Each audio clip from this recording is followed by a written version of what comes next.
Welcome to mypersonalfootballcoach.com's Soccer Player Development Podcast. Discover all the secrets, hints and tips about soccer player development and soccer coaching from some of the leading figures in world soccer. Here's your host, Saul Isaacson Hurst.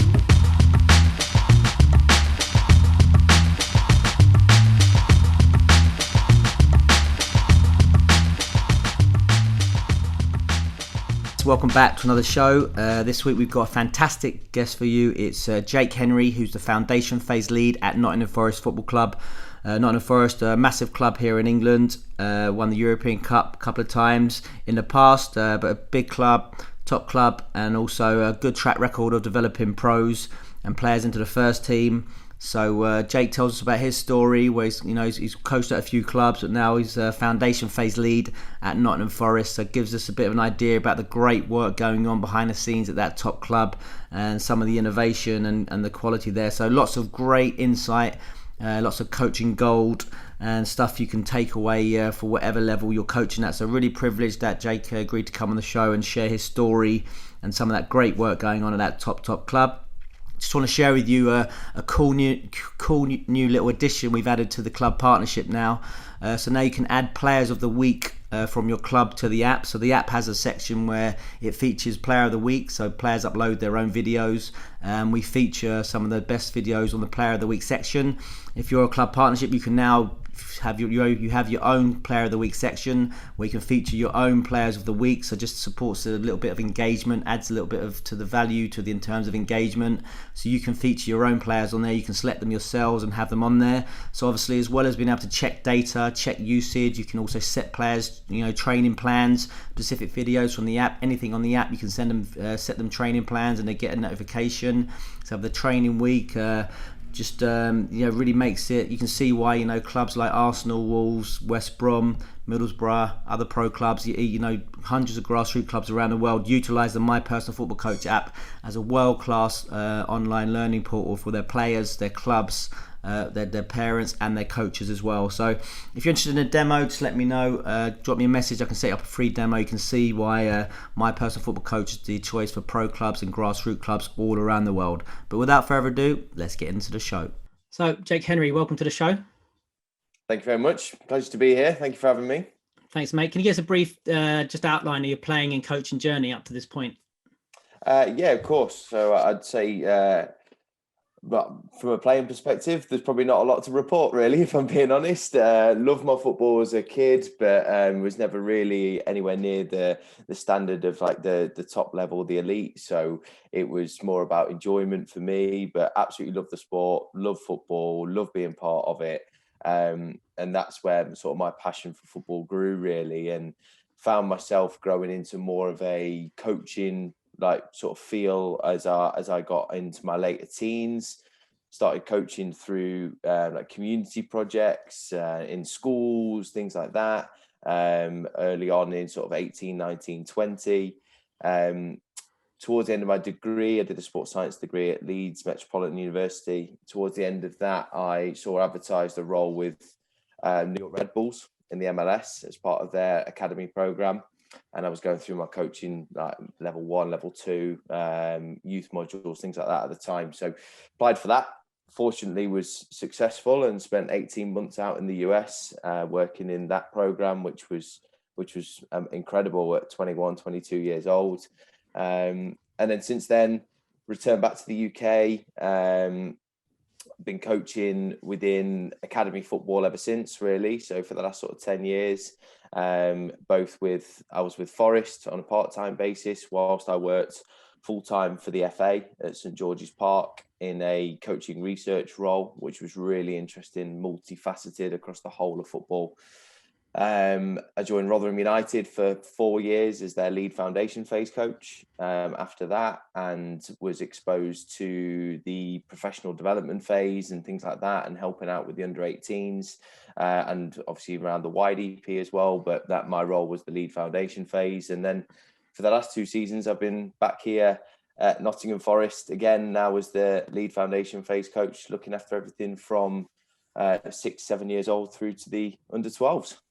Fantastic. So then tell us, let's wind back a bit there. Tell us about that Red Bulls. I mentioned about the Red Bulls because I know Ricardo Moniz was who was a big inspiration in my career, was a consultant there for a long time. Yeah. And he did they do a lot of quality technical work. So tell us a bit about your time there and about that. What the main takeaways working at that big club? Yeah, I mean it's such a big company, really, Red Bull, because obviously they have more than just the one club. They have a series of clubs, as everybody knows, across Europe, across North America, South America. They had an academy in Ghana as well. So people like Ricardo that you mentioned there would work across all of those different clubs, and he would then, and others would come in and do a lot of what we would see as standard technical work and a lot of player and ball work, 1v1s, 2v2s, a lot of concentrating on dominating the ball. So a lot of my role was working with local clubs. So what local clubs would do, they would go to Red Bull. They would then they pay Red Bull for the service of having a Red Bulls coach come into their program. We'd work with various different teams ranging from sort of 5-year-olds, boys and girls, up to 17, 18-year-olds, boys and girls as well, and try and help them instill this Red Bull philosophy and mentality across their teams. And then what we would do is then we'd look at the regional development schools, and which is just previous to the academy up to under 13s out there, and that's where we had a big impact from people like Ricardo, where that was where the Red Bull identity was started to be produced. And obviously this was early on.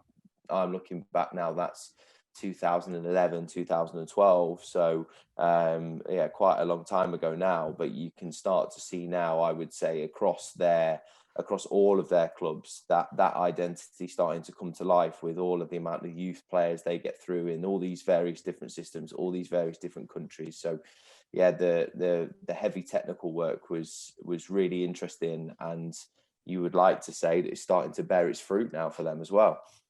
What were the main things you learned there in your first coaching job, the main sort of things that have helped you on your journey?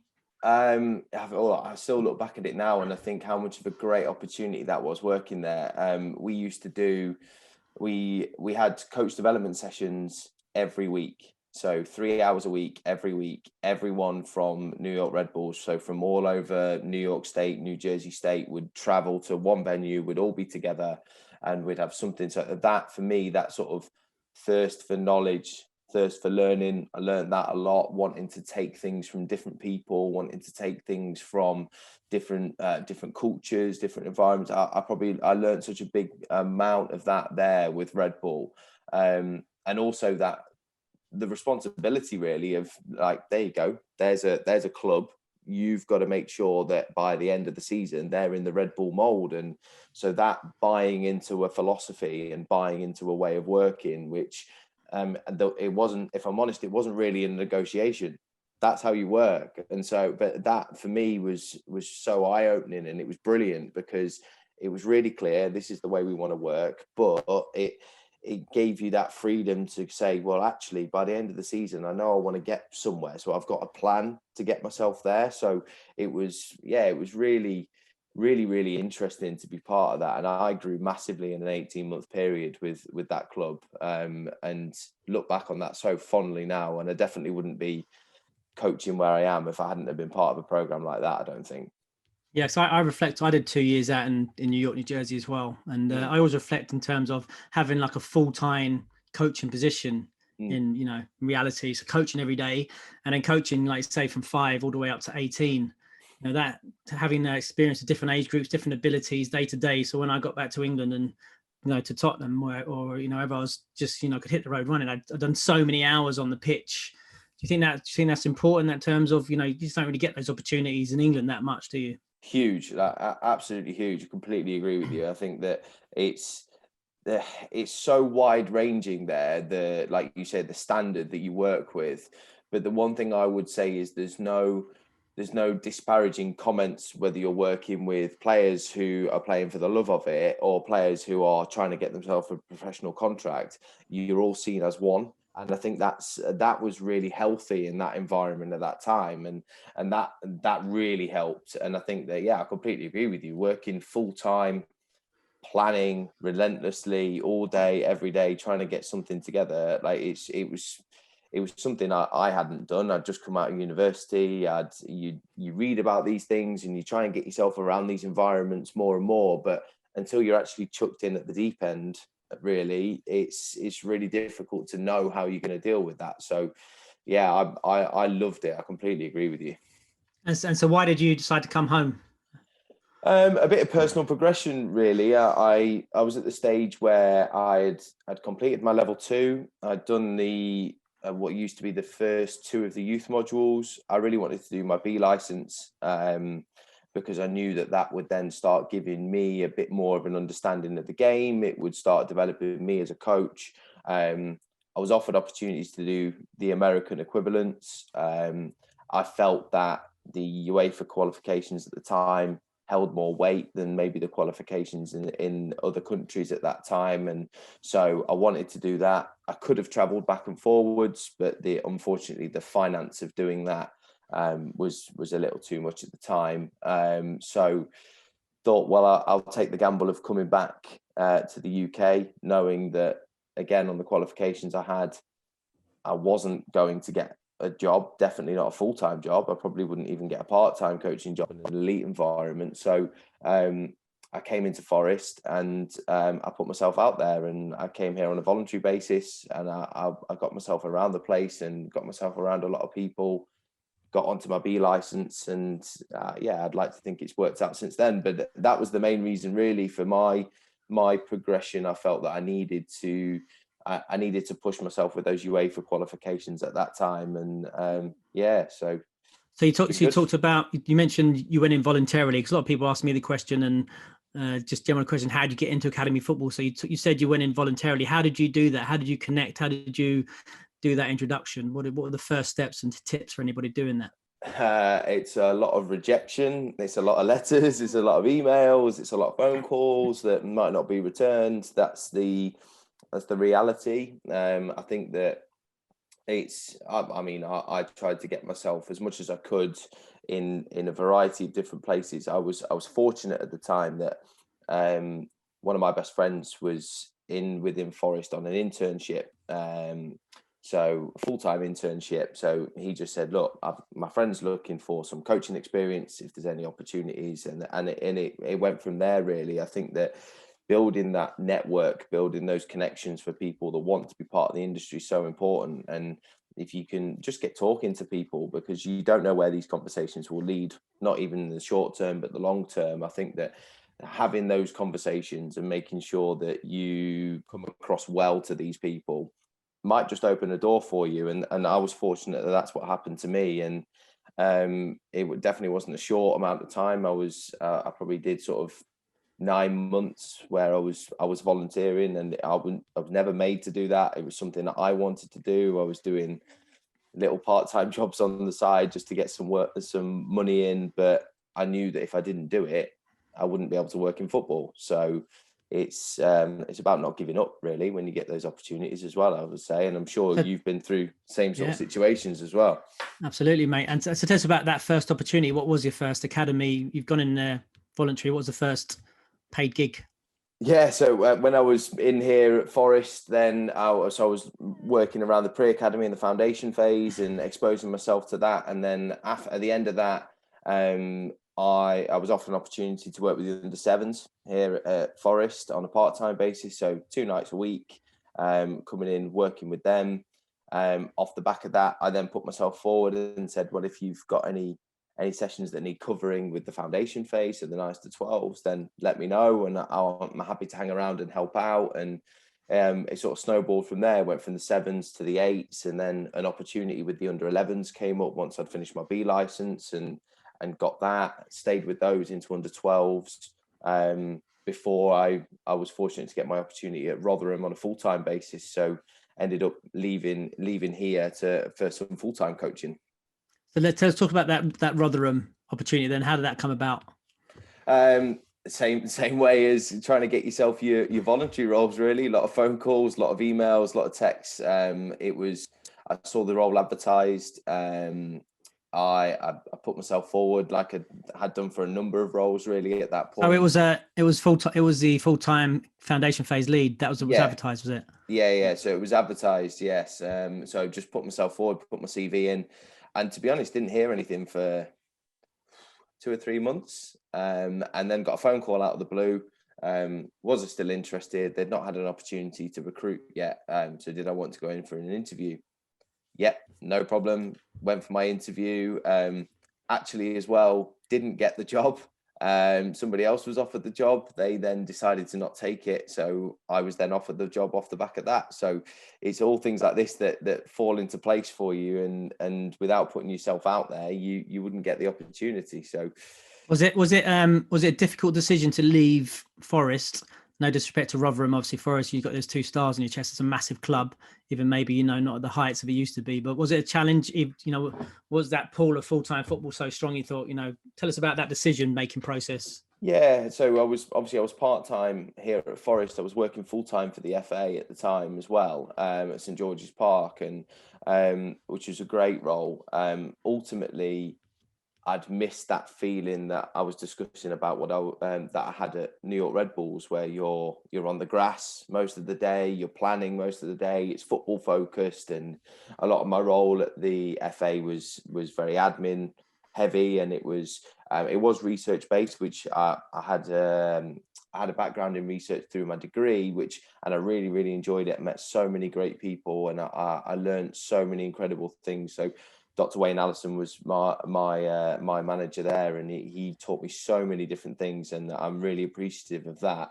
But the law of working full time in a football club was what I'd missed really, and being able to share and having the opportunity to shape a program, shape a phase myself. I hadn't had that opportunity yet, and I felt that it was an opportunity at Cat 3 football that I couldn't turn down really. So I don't regret it at all. I think it was brilliant for me. It was fantastic, but it does seem on paper, I agree with you. It seems I've left the FA in Nottingham Forest for Rotherham United. It seems a bit of an odd one, but it was great for my career, and it was great for my personal development as well.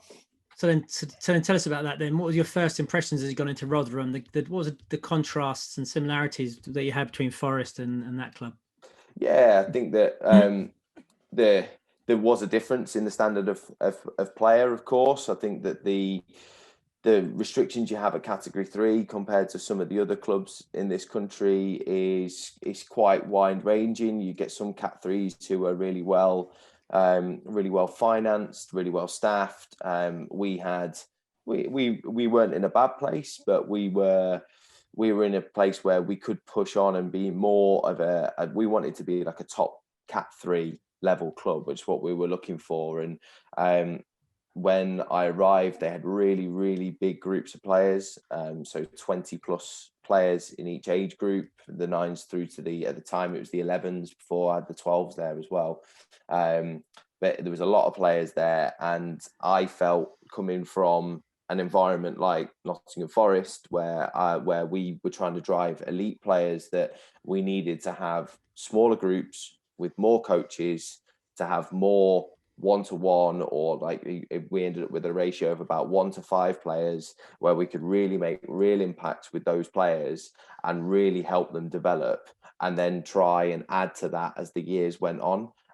So we went down a completely different route with that, which obviously was initially quite painful to try and put in place, but for a number of different reasons, but was so rewarding by the end of it, because the players got so much work with their coaches, that we started to really see some real quick development and real growth for the club as well from the foundation phase. So I suppose the other challenge with a club like that is we had Sheffield United and Sheffield Wednesday just down the road, Category 2 clubs, big clubs within this country as well.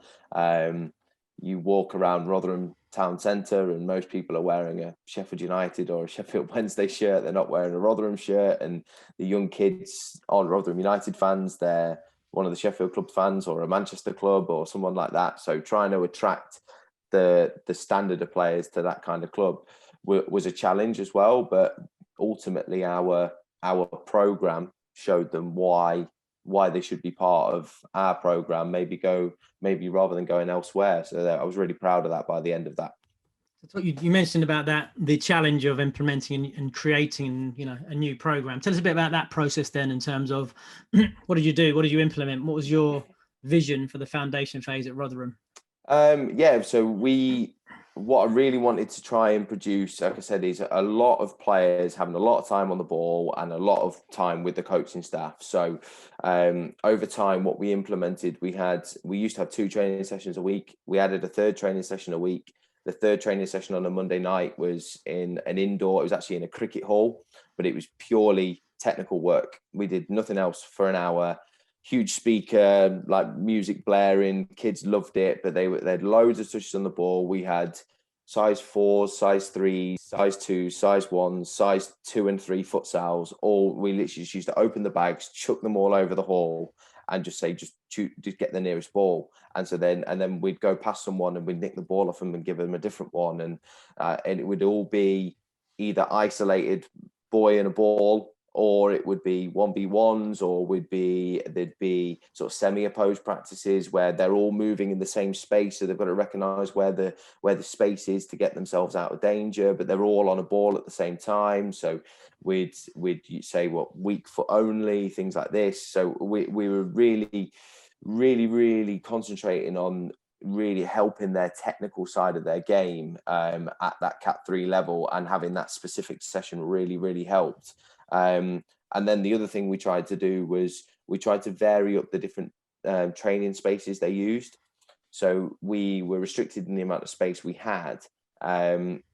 We used to have 1 full-size pitch for the 4 age groups, so obviously roughly a quarter of the pitch each. But then what we ended up doing over time with this extra session on a Friday, we managed to get the under 12s half a pitch on a Friday night. So as they're getting that transition period from 9v9 into 11v11, they can start experiencing bigger spaces, which opened up some more space for the younger age groups. So we started to see different physical returns from these players as well. So the program was really built around really helping them technically, really helping them with a variety of different spaces. And then we used to pose them questions. So we had a question-based syllabus. So everything was about solving problems. So there was never anything we did at Rotherham which was, we want you to do this or we want you to do that. It was, here's the question. How was it, either as a team, as an individual, as a pair, as a unit, whatever it is, how are we going to solve that problem? Can you give us a couple of examples of that? Well, that might look like in different areas. So, for example, in possession, in the defensive third, it might be, how can we play out from the back? Something as simple as that. But there was never a, right, well, we've got to play this way, or we've got to have this many players, or we want to overload in this area, or we want you to stay on the ball here, but not here. It was, there's the question, how can we play out from the back? We'd come up with some solutions as the weeks went on, and we'd try them out, either allowing the players to try them, or we'd like write them out on the tactics board, or whatever it would be.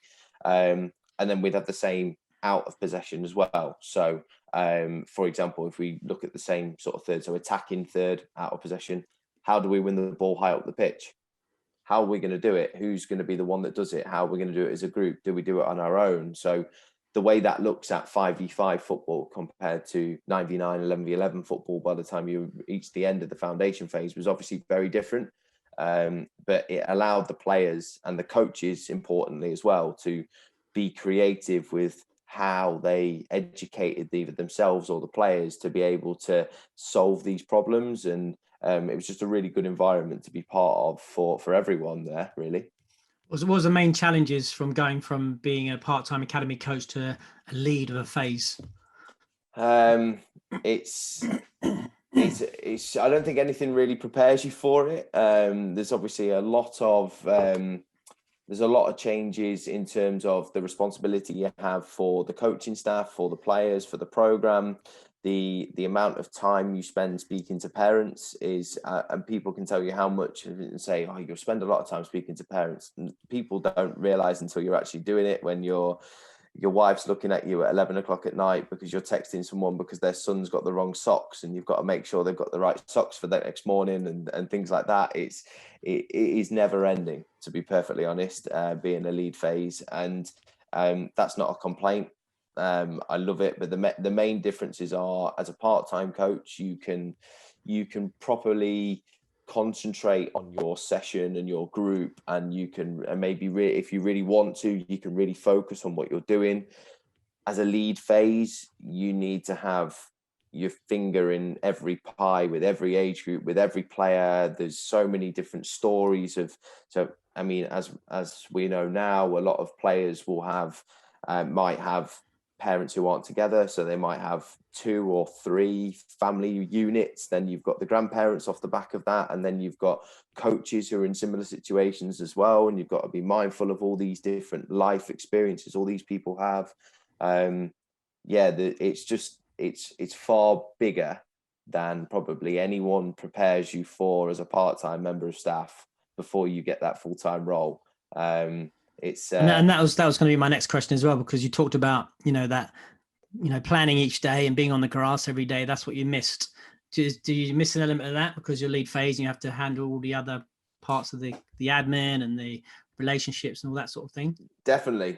I think I was a little naive when I thought, when I get the lead phase role, I'll be on the grass a bit more, because ultimately I was probably on the grass a little bit less than I was as a part-time coach. And you do have to maybe sacrifice your own time on the grass for other people or for something else that's going on. And that's the reality of the role. And the misnomer of the lead phase coach part of the title sometimes gets missed. And I think that what I've learned over the years, so now I did the role for 4 years at Rotherham, I've done the role for 2 years here now.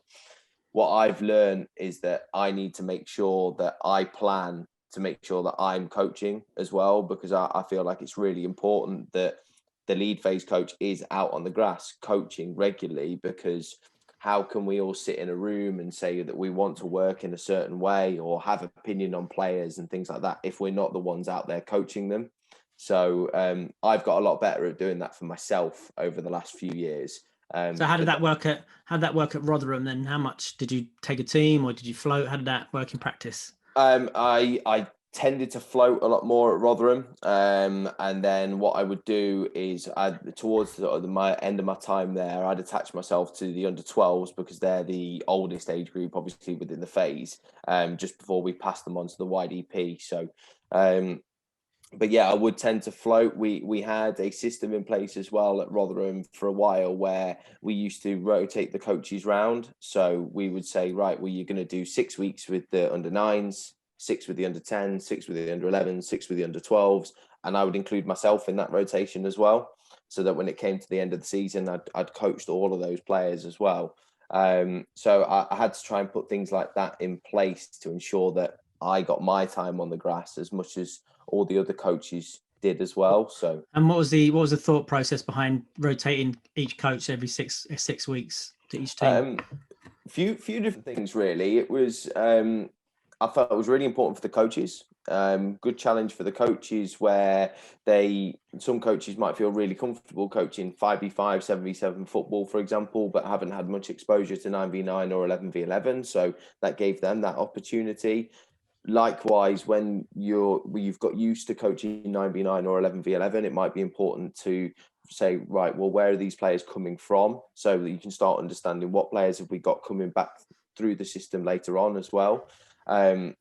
We felt it was healthy for the players to have different voices at different times. So although we were all on the same message and we were working in the same ways, it was just a different personality. Obviously, sometimes players can become very attached or detached from coaches. And so if that's happening where they maybe don't feel the connection with their coach, at least in a few weeks' time, whether it be 6 to 12 weeks' time, they know, well, actually, I might be able to work with him again, and that might spark me back into life a little bit. So it was a really interesting exercise. We did it for a couple of years, and then we went back to the maybe more traditional way of having 2 coaches at each age group. But it was very interesting, and it got us a lot of returns. but we felt like it was better going back to the two at each age group, really. Interesting. Okay, so just before we move on, just talk a little bit about your job at the FA. You talked about you're head of research there or something, or you worked as a coach researcher. Tell us about that. What does that role entail? So I worked in coaching research. So Dr. Wayne Allison was the head of that program. So what we used to do there is we had a variety of different research projects that the FA would commission through the year that would go across the whole game.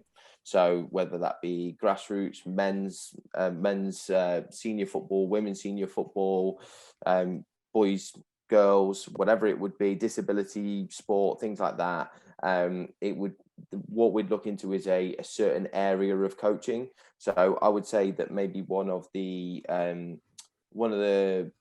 research projects that people might be more familiar with was the mentoring program came out of that. So obviously the FA used to run the mentor program through the grassroots game, where they had hundreds of grassroots mentors that went into clubs and helped coaches, and that came off the back of a research project that was commissioned by the FA and done by, I believe it was Edge Hill University, to then influence, right, well, why do we need mentors? So it was the research behind what we then put into practice as an organisation, really. And then what my role was a little bit, so that was more Wayne Allison's role. My role was more bringing research to the forefront of people's minds within the organisation. So allowing people to understand what research is out there, whether it be technical research, whether it be to do with tactical work or mentoring or the psychological side of the game.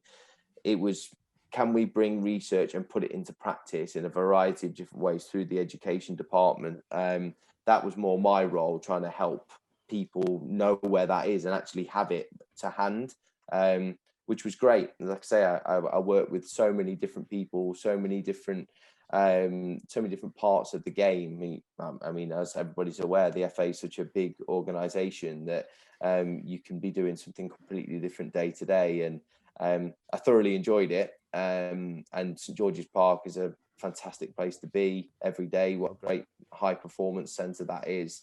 But ultimately, I missed the club environment at the time, and that's why I chose to move on from there at that point. So then tell us then about your next role at Forest. How did that come around? Did they move from Rotherham to Forest? So sorry, Saul, can I 2 seconds? Do you need me to move, Chris? Half an hour? Sorry, mate. That's right, mate. Sorry, say that again, mate. Sorry. So yeah, so tell us about your move from Rotherham back to Forest. Yeah, so similar to how the Rotherham situation came around, really, the lead foundation phase coach role here was advertised. I saw that. I absolutely loved my time here. Really enjoyed it. Still knew a few people here, both in full-time and part-time capacities. So made a few phone calls and saw what the situation was, and was just told, look, they were looking for applications. If I was interested, then put myself forward, and we'll see where we go from there. And so did that, went through the interview process, and was fortunate enough to be offered the opportunity to come back and lead the foundation phase, which I was really pleased with and really proud with. Tell us about that. What is a typical interview process for a head foundation phase at a big club like that? So I was asked to present on what I would do in the first 100 days in the role. So obviously with the experience I've got in the role, that was it. What would you do in the first 100 days? And I had 10-15 minutes to present to the academy manager, the assistant academy manager, and the head of coaching that this is what I would like to do moving forward. So what I did, I broke that down into 4 25-day periods and talked a lot about how I would communicate with the people already here and start to understand what we are, what we do really well, what we could improve with, and see where we were and review that at the end of those 100 days. So I found that a really interesting project to go through. Even if I hadn't have got the role, I really enjoyed trying to think, well, actually, if I did get this, how would I make this role? How make this role work? It was really interesting. So it was good. And then following that was the sort of more traditional like questions that you might get. The most interesting question I got was the most simple one, which was my first question after my presentation, which was why Forest? And I thought that was brilliant. Why do you want to come and work for Forest? It was great, and I was obviously fortunate enough to rely on my past experiences here and how much I'd really enjoyed it here, but also I knew how much this club wanted to push themselves forward over the next few years, and I really wanted to be part of that. But I thought that was a great question to be asked. And so tell us then about you. So you get the position, you hit the ground running, as it were. What are the first things you got to do when you're going in there? Is it similar to what was at Rotherham, or was this a different environment? Tell us about those. Yeah, very, very different environment. We seem to have reasonably large groups when I came in here in terms of numbers of players, but the standard is very, very good. I think that the thing that struck me when I came back into here was if I look at it and I look at every age group, we'd have what I would call 2, 3, 4 wow players in every age group, and you just standing there and training those first few weeks, watching them and going, wow, what a player he is, or what a player he could be. Look at the potential he's got, and how far can we push him? And I think that's when you're looking at, obviously this being a Cat 2 program, a really high standard Cat 2 program that has a tradition of producing young players that play at the top level, play international football, and seeing some of those players that were already in the program was fantastic. So that struck me straight away as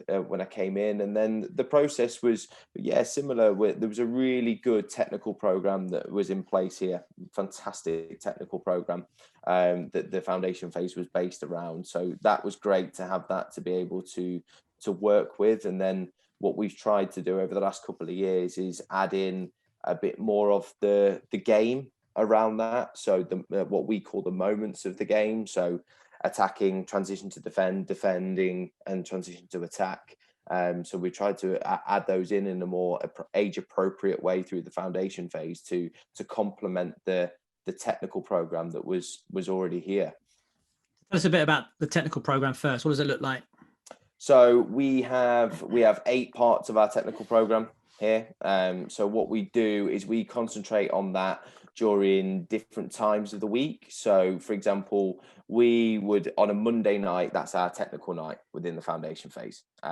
So these 8 different technical parts will come out at different times. So we look at staying on the ball, finishing, movement off the ball, turning, passing, receiving, team possession, and dribbling. So we'd look at all of those different things throughout the season, periodized through the program, and we concentrate on those on Monday nights. So we would do, for example, if we had a group of 16, for example, with 2 coaches, we'd split that group into 2 8s, and then we'd work with them as those 2 8s and for 90 minutes. And it would be some unopposed, some semi-opposed, some opposed work, all based around one of those technical elements on a Monday night. So tell us about like a typical week then. So tell us about, so that's your Monday night. How many times are the boys in, and give us what sort of stuff they're doing every night?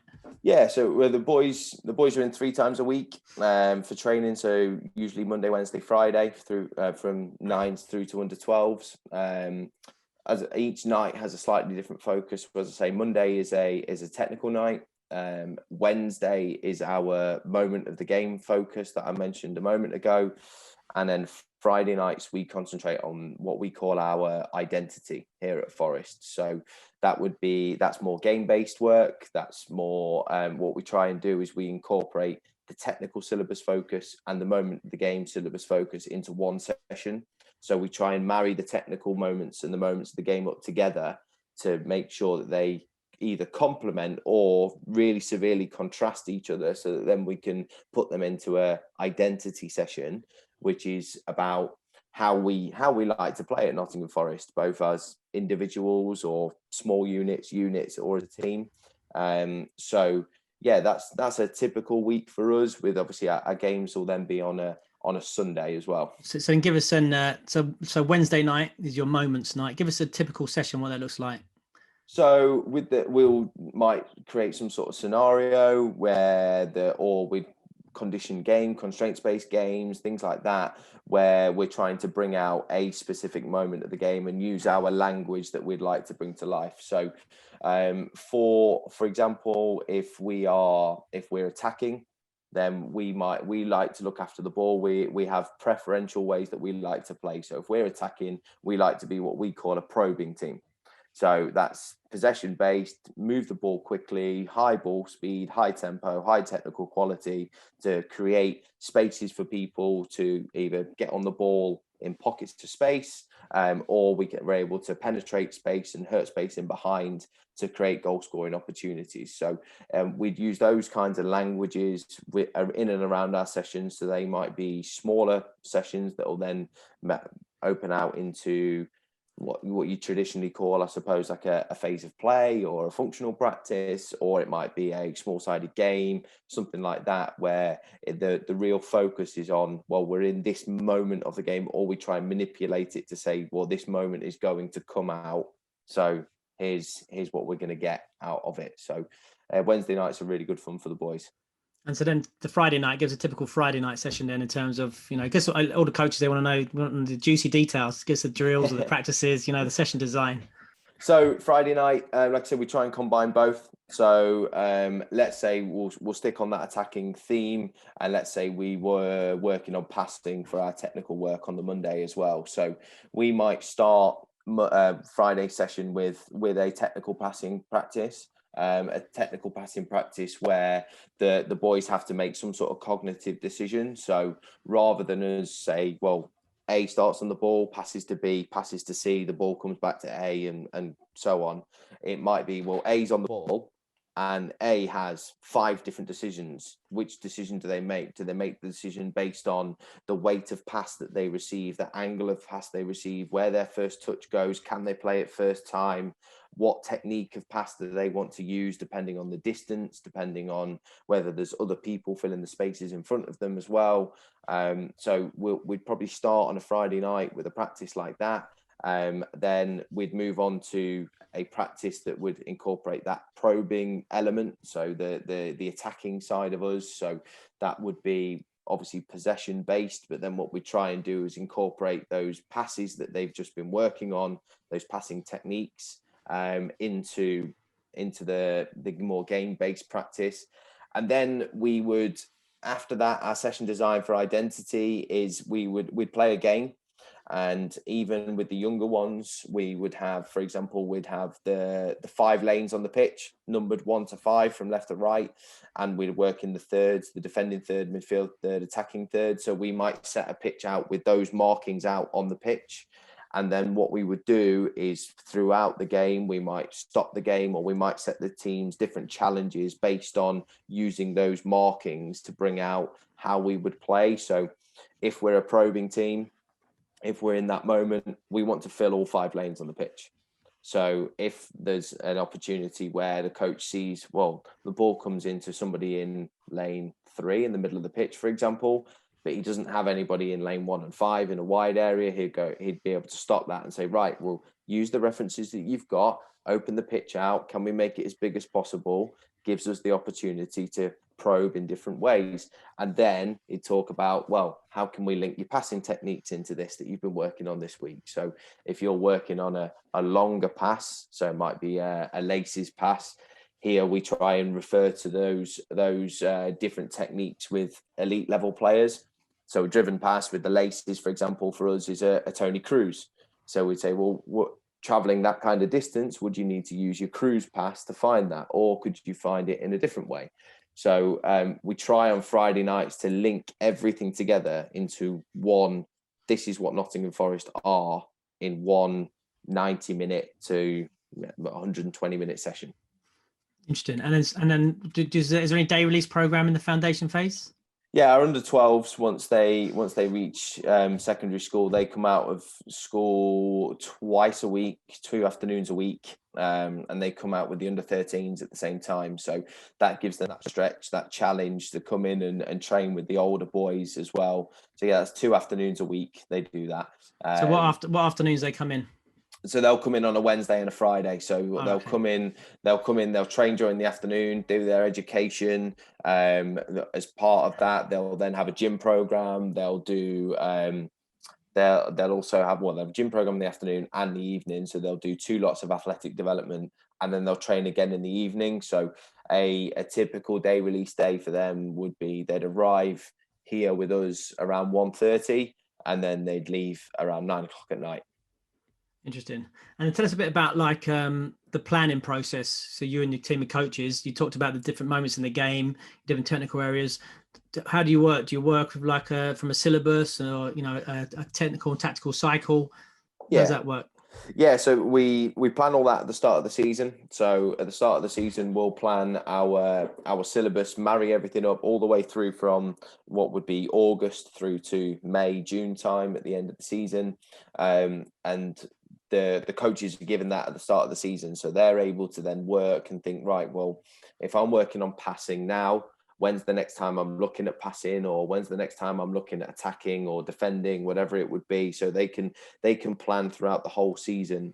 Then what we like to do here is that the coaching partnerships are able to bring that technical syllabus and that periodization to life however they see it fit. So we have language that we all use, common language. We have the syllabus in place. We do have things like the lanes and the thirds that we use that are our identity. But how they do that, how they practice that, how they design their practices, how they decide, well, is one coach going to lead a whole week and then lead the match day at the weekend as well? Or are they going to go, well, I'll lead one day, you lead the next day, then I'll lead again and you lead the match day, whatever it's going to be. We really encourage them to produce a relationship between themselves to then bring that to life in different ways. And which is great for me as a lead phase, because I attach myself with the under 12s again, as I did similarly at Rotherham. But I have 2 part-time guys that are with me as well. So on Friday nights, for example, when we do those identity sessions, the 3 of us will plan those together. And what tends to happen is, because it's more game-based, the 2 guys that work with me, Ian and Aaron, they will lead a team each, and I will lead the practice. So we're able to, so I might stop the session to do big picture things and work out everything, whereas they're walking around, going to their individuals on their teams and saying, well, how does this affect you? What can we do for you? What can we try and bring that technical work in we've worked in earlier in the week, and really marry it all together. So that's how we try to work as a unit throughout the season as coaches. But yeah, it's definitely planned out, thought out. It's methodical right from the start of the season all the way through to the end of the season. So then, for instance, you'd have one technical theme for a week or 2 weeks or 3 weeks, or how does that work in terms of, for example, those technical areas? Yeah, we rotate everything every 2 weeks. So it gives us an opportunity to say that, right, well, as again, when I did come into here and like I said, this technical program, the 8 technical parts of the program were already here. But what we used to do is we'd have all of those for 6 weeks. And so what it tended to be is you do that for 6 weeks and you wouldn't do it again. And so if you were an under 9, you'd do that technical work and you wouldn't do it again until you're an under 10. And so we tried to break it down a little bit more to say, right, well, if we do it in 2-week cycles, then we're able to continually revisit things, but also we're able to apply the technical parts of the program to different moments of the game as well, because as we know that all these technical parts of the game happen all the time. So to try and say that we can only concentrate on one technique in one moment is not football. So we've tried to move it around so that we can have as many different technical elements of the game married with as many different moments of the game as possible. And so you recently achieved Category 1 status. Mm-hmm. You've joined the exclusive club there. Tell us a little bit about that. What will be the main changes day to day that you'll see, or the players will see? Yes. Yeah, obviously it's very, very exciting for us as a football club and a fantastic achievement. I would say, as I mentioned before, the club's got a tradition of producing top talent, and so it's where we see ourselves as a football club. So it's excellent that we get the opportunity. In terms of changes for us, we're hoping that obviously now we'll have more people around the program. We can have a more robust program moving forward where we can go into more detail. Specifically, what we're trying to do is look into going into more detail with the individual. So we, as every club will do in the UK, we have individual learning plans for the players, which are well used, and they tend to align with the technical program that we do on a Monday, so that they can concentrate on that personal development on a Monday evening as well. But what we're trying to do, hopefully moving forward, is develop that even more. You mentioned the day release program, trying to incorporate more individual focus into that day release program for the players as well. Will be really interesting when we move into the Cat 1 program. We really hope that we're able to look at our program now, which we believe, as I've said, we're a top Cat 2 program. We're able to say, right, if we're going to be Cat 1, let's not just be a Category 1. Let's go and be a really, really good Category 1. So can we do everything we do in more detail, with more quality, with more impact on the players, with more impact on the coaching staff as well. And that identity that we're trying to produce will be really focused on over the next 12 months. So that'll be really exciting to see how we're able to translate that all the way from under 23s all the way down to the start of the academy program at under 9s, but also how that looks in the pre-academy with the 6s, 7s and 8s, because we're really proud that the language that we use and the way we like to play is a club approach. It is what we do all the way through the system. All that changes is the age and stage the players are at.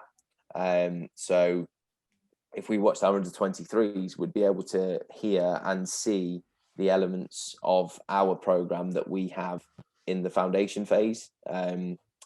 For example, the technical program we've mentioned quite a lot. The under 18s over the last couple of seasons in their pre-season they've used the foundation phase technical program for their players. That's what they've done they've done a week in each technical element, throughout pre-season, and they've really focused on that. And we're really proud of that as a football club, that we have that continuity across everything. And I'm really hoping Cat 1 allows us to make that even stronger and even more robust over the next few years. And what about yourself? Give us a typical week for you in academy football. What does that look like? Busy. No, it's I'll never ever complain about working in professional football and full-time football. It's a job people would love to do, but it is very busy. You have to be very flexible.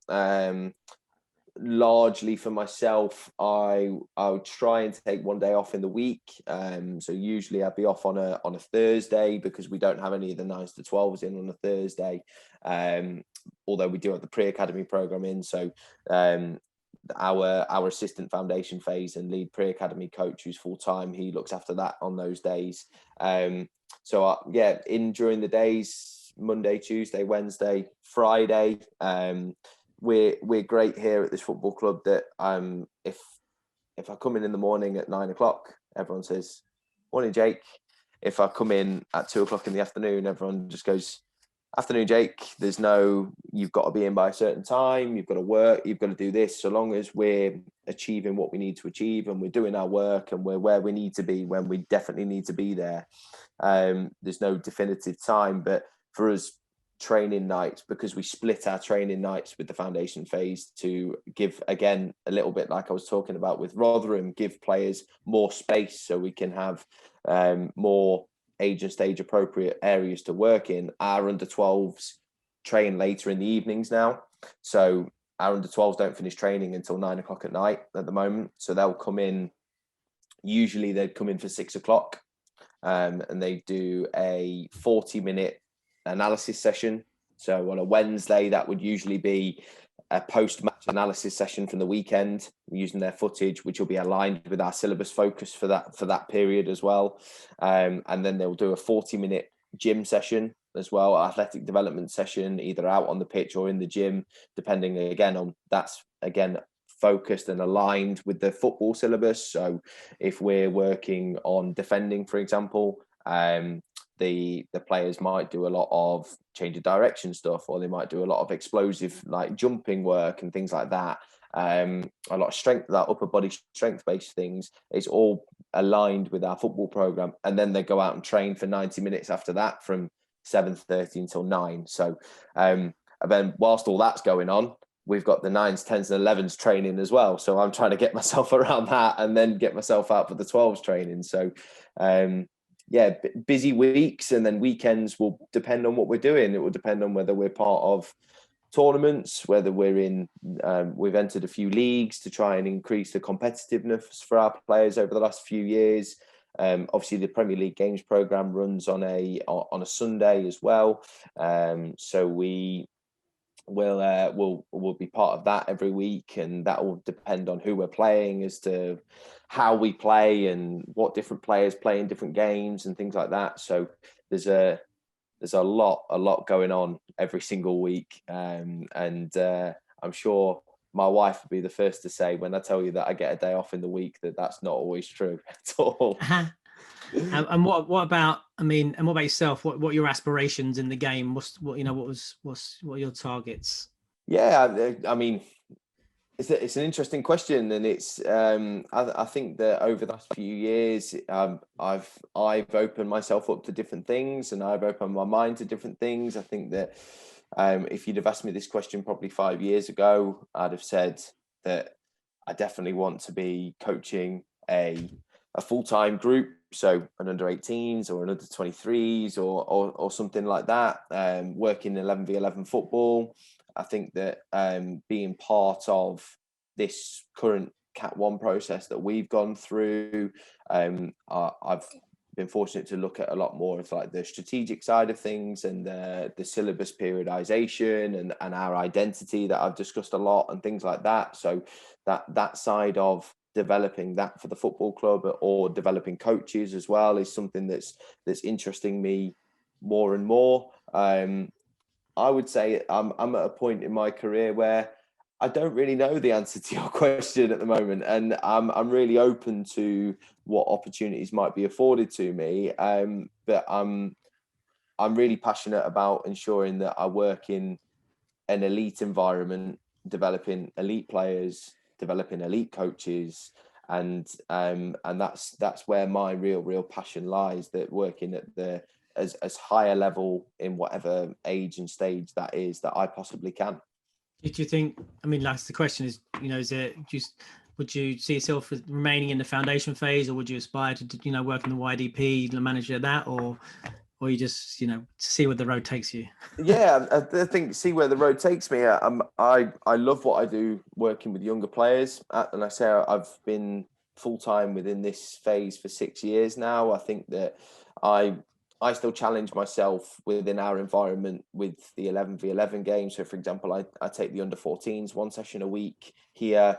As I mentioned at Rotherham, I was around the under 18s program as well there. So I do think I have value within the 11v11 game as well. And if the opportunity was there to impact that and to challenge myself in that, then I wouldn't say no to it. But also, if I was to concentrate on working with younger players for the rest of my career, then I love what I do as well. So let's see where it takes me. And what would your advice be to a young aspiring coach who wants to maybe get those first steps in academy football, but then have a career, make that a full-time career and that glamorous career of yours in academy football? It's definitely not glamorous. That's another misconception of academy football. Look, I would be yourself, be engaging, put yourself out there. Don't be scared to be rejected. Don't be scared to be told that you're not quite right for something at that moment in time, because there will be somewhere where you are right. There will be somewhere where you fit. I've learned this a lot about myself over the last 13 years being around academy football and professional football clubs, that you want to be somewhere where you can be you and where you are wanted as well. And so don't be scared to be that, but it's an industry where you have to be engaging, you have to be full of energy. I think that particularly if you want to work with I was going to say if you want to work with younger players, but I don't think that's true. I think if you want to work with any players, you've got to be engaging, you've got to be driven, you've got to be full of energy. And if you bring those traits to any football club, a lot of football clubs will see you as the person and think, we can mold this person, we can create this person into the coach that we want them to be, or the whatever role it is, the analyst we want them to be. And I think you've got to really put yourself out there and yeah, just enjoy it, and don't be too down by rejection. Build your network, communicate with a lot of people. And as I'm sure your listeners and you've realised, I don't mind talking as well. So it's you've just got to talk, put yourself out there, enjoy it, and yeah, embrace whatever's put in front of you, really. Jake, thanks, mate. It's been an absolute pleasure. Appreciate your time. No problem. Really appreciate it. Thanks for having me. Thanks for tuning in to the MyPersonalFootballCoach.com Soccer Player Development Podcast. MyPersonalFootballCoach.com's Dynamic Ball Mastery Program is the world's leading online individual technical training program, proven and developed at the highest level in the English Premier League. Sign up now to train like the pros and take your game to the next level. Master the ball, master the game.